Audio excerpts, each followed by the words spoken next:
Hey, what's up, everybody? Welcome to another episode of Jazzy C After Dark. I am your girl, your host, Jazzy C. Now, before we get started, don't forget to like, share, subscribe, hit that button at the bottom of the screen right there for the notifications. You do not want to miss an episode. And hugs and kisses to all of you. Thank you for your support. Okay, this is a recap review episode of Married at First Sight. Anyways, we on day 39 of marriage, and Katina and Olajuwon is in the grocery store, and I like that. I can appreciate that. But day 39, you can't tell me that they ain't cut. You can't. You cannot. And even Pastor Cal can see through the cameras that Olajuwon is an ass. That he talks to her mean, he talks to her rude, he embarrasses her, he degrades her, he just puts her down. She's used to being in those type of overpowering relationships, so she is not recognizing that's what Olajuwon is doing to her. So Dr. Pepper talks to Olajuwon, and she begins the conversation of, tell me about your marriage. And he's like, oh yeah, my marriage is great. If my wife can only do, and he lays out a number of things, like he wants her to be more open. He wants her to feel more comfortable in the marriage and like express who she really is instead of looking up to him for his opinion. He wants Katina to express his own. Well, imagine that. You want your wife to express her opinion, but your personality is domineering. Like even Dr. Pepper addressed to Olajuwon. I'm sorry, this is a long rant here. But Dr. Pepper addressed to Olajuwon how it was expressed to her that Olajuwon, and not even to the audience, that Olajuwon was saying that she has no life skills, she's not as mature as him, and just went on into a number of things compared to him versus her. Girl, Katina, if you don't, you need to look at this clip from like right here in reality and see how your husband is reacting to the doctor when she's trying to give him some useful information about your marriage. Look how he is saying, if she thinks that that is the way it is, then she can get her ass up out of here. That's what he said. Well, he didn't say that exactly, but he might as well have said that. He wasn't trying to listen to reason. He wasn't trying to listen to a professional tell him, well, this is what my opinion is. It was just his way or the highway. Katina, are you listening? Girl, pack your bags and run. You told her that she's... You hear that? I can't play too much because copyrights, but... You're pointing me out to make me look like the bad guy? He is the bad guy. Gotta go. Steve, get your millions and go. For real. Because you don't got time to be sitting up here arguing with Noy about posts on social media. For real. She childish. Just pack your millions and go. I mean, like, we don't know technically if you got millions, but word on the blog says you got millions because of the investments and things that you sold of the internet and whatnot. Okay, so anyways, y'all, if you don't know, Noy had a meeting with Pastor Cal. Pastor Cal kindly told Noy, hey, it's not a good idea that you as a married woman post on social media and let the world know that you having issues with your husband. Like, that's not, you handle that in-house. Don't bring other people outside the world into your home. And I'm feeling that. Steve was like, okay, so that was the issue. So you agree with it. It's Noy is like, yeah, well, I agree with it. That don't mean that I'm going to do it. It's my social media. That's Pastor Cal over there, and you're over there, and that's mine. That belongs to me, and I manage that. I can do what I want to. Steve, you don't have time to be arguing with the secretaries now. Let her stay in human resources where she want to belong. She gonna tell. Whatever it is, find you somebody that will not tell. That's all I gotta say. She gonna tell. Okay, so now we finally having a conversation about Steve's finances. And I get it, Noy. You're saying proof is in the pudding. Let me see the bank receipt. And I'm with you on that. Like, let's stop talking about the millions and let's see the bank receipt to show ... comma ... right? Some commas and some zeros in there. I'm with you. But to satisfy Noy and her sense of needing security and that stable foundation, Steve will pacify her and get a regular job. Now, that's a good man. That's a good man. What else do you want? He gonna cook, he gonna clean, he gonna tend to your dog, he gonna tend to the children, and he gonna get a job for you, girl. He's the keeper.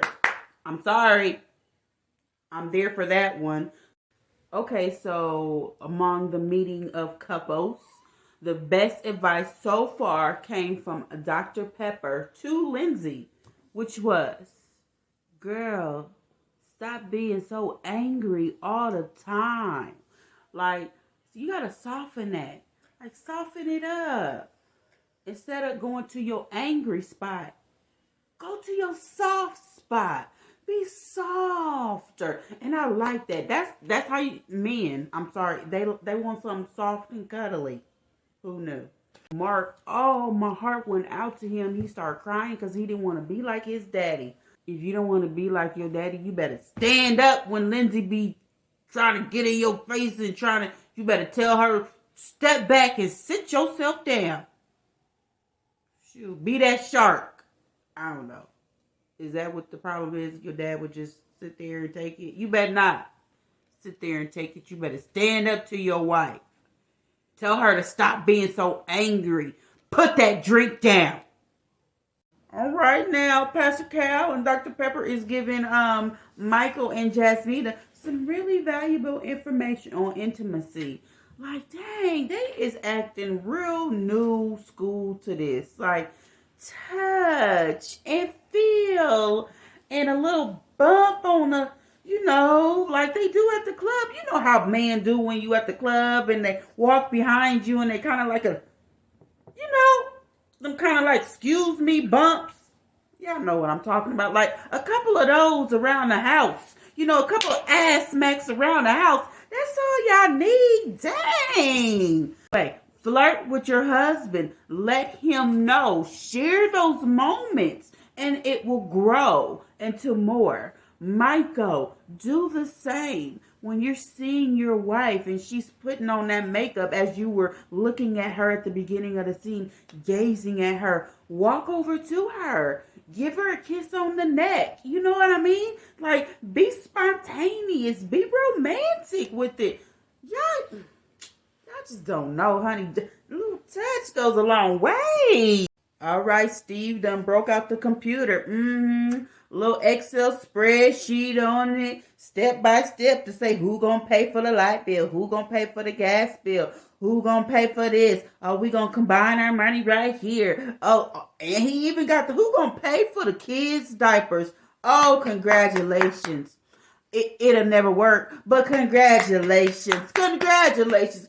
It's like these people have not lived actual lives before. Since when does a spreadsheet work for diapers? I need somebody to chime in right here at the bottom of the screen in my comments and let me know when a spreadsheet works for diapers. Because I have one of my own, and honey, no matter how many plans I made about how many diapers I was going to use that day, that week, that month, never worked out. Never worked out. So I'm glad that they have a plan. But you know what? While we're talking, I do appreciate Steve telling Noy that she could take time off, honey, before the kids come to take time to herself. You know what? That man is so wonderful. If she don't realize right now that he is worth millions, thanking Dr. Pepper for clearing up his confused point of view. No, that's basically what it was. Dr. Pepper was like, yeah, no, that's not what I said. That's not what I meant. I got my information from the people who are around you and Katina 24/7. Now, who is she speaking of? The production staff. Obviously, right? Don't try to play Dr. Pepper. Don't do that. You're not smarter than Dr. Pepper, Elijah. That's that right there. That's what she's talking about. That superior attitude. Like you're going to come into a situation. You know what? We're going to keep it cute right here. We're going to keep it cute. Oh, Jasmina. No, she not right. Now, it's one thing to admit to the doctor and even your husband that you might not be, sexually, openly, willingly attractive, receptive to his touch. But girl, you gonna admit that in front of the whole group of people? Oh, Michael, honey, you just don't deserve that. I'm sorry, you just don't deserve that. Now, you did lie upon meeting, about the roommates. I'm trying to get over that. But Jasmina, girl, you just be cutting a man down. Just cut him down. Like, he tried to reach out to you. You just like, don't touch me. Just kind of like how Mark was to Lindsay. No, don't touch me. Don't touch me. Woo! Was that Lindsay jumping out of cars and stuff? Woo! I don't know. I can't wait.